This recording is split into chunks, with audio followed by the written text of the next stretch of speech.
Aujourd'hui avec Julien, on teste la Tesla Model 3, on a de la chance, il fait beau, mais si l'électrique est clairement l'un des futurs de l'automobile, l'hydrogène est une technologie à prendre au sérieux. Aujourd'hui, les constructeurs automobiles n'ont qu'un mot à la bouche, voiture électrique. On l'a vu au Mondial de l'Auto, on l'a vu aux États-Unis, on l'a vu au Salon de Genève, il y a des dizaines de SUV qui vont débarquer.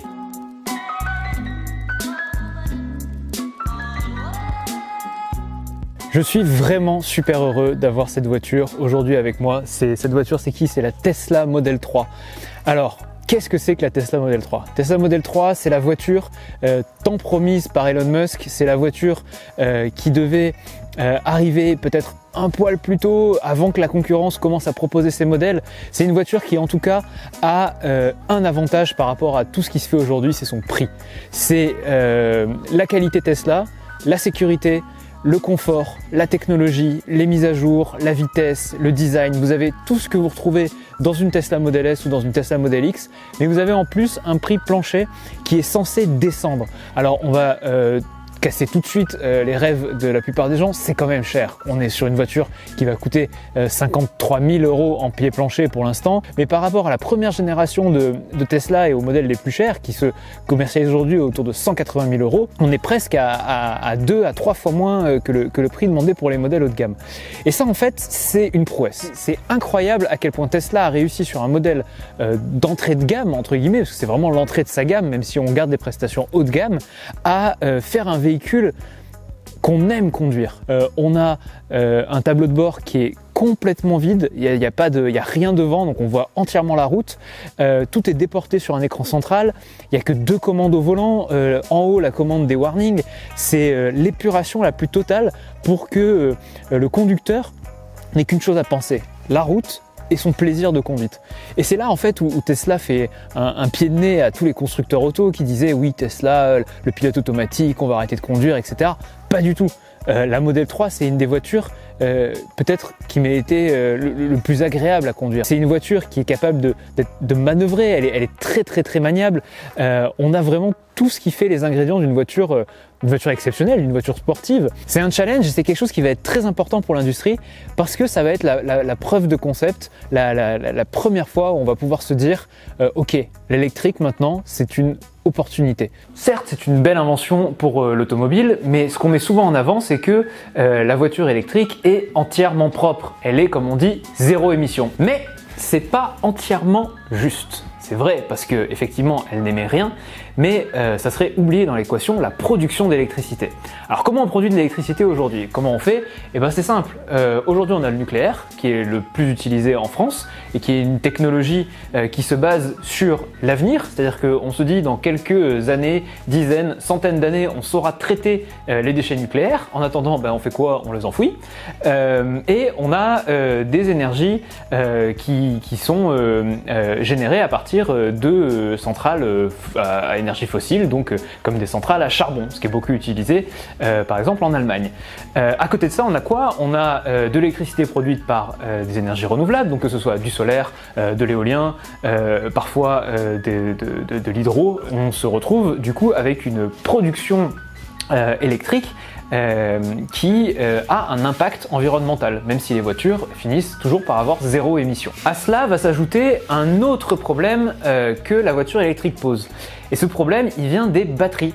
En effet, les batteries des voitures électriques sont chères à produire, elles sont basées sur le lithium qui n'est pas un composant qu'on trouve partout dans la nature. En plus d'être chères à produire, elles sont plus ou moins difficiles à recycler. Donc on se retrouve avec des batteries qui ont une durée de vie limitée. Alors les constructeurs automobiles estiment qu'ils vont pouvoir les recycler dans des batteries de maison qui ont besoin de moins de puissance à délivrer sur le moment et qui peuvent être utilisées comme module de stockage d'électricité. Mais toujours est-il que la batterie, ben, en fait, elle n'a pas fait de grande révolution depuis qu'on est sur la génération actuelle.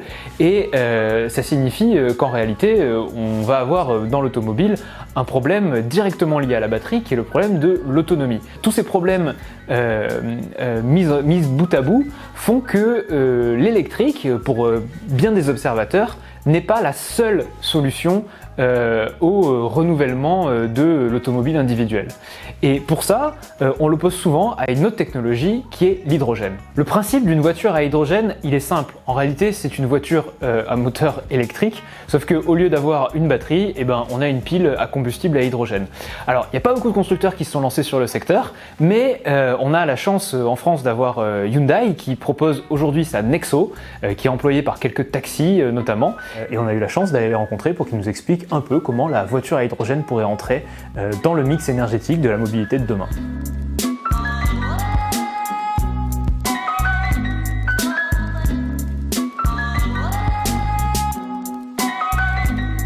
Alors un véhicule qui fonctionne à hydrogène, c'est un véhicule électrique, donc avec un moteur électrique, avec tous les avantages du véhicule électrique en termes de silence de fonctionnement, d'absence de vibration, de aussi réactivité en termes de moteur. Et à la différence d'un véhicule électrique à batterie, le véhicule électrique à hydrogène va produire sa propre électricité à partir de la pile à hydrogène qui est dans le véhicule.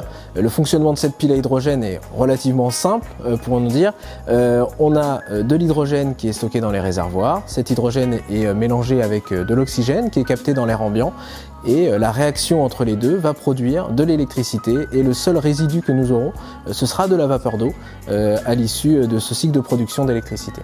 Dans un Nexo, on va stocker un petit peu plus de 6 kg d'hydrogène et aujourd'hui, le prix au kilo, donc on parle cette fois d'un prix au kilo et non plus au litre, dans une station hydrogène, on est entre 10 et 12 euros pour 1 kg d'hydrogène. Ça permet en tout cas à l'ensemble de la population, d'une collectivité, de stocker de l'électricité.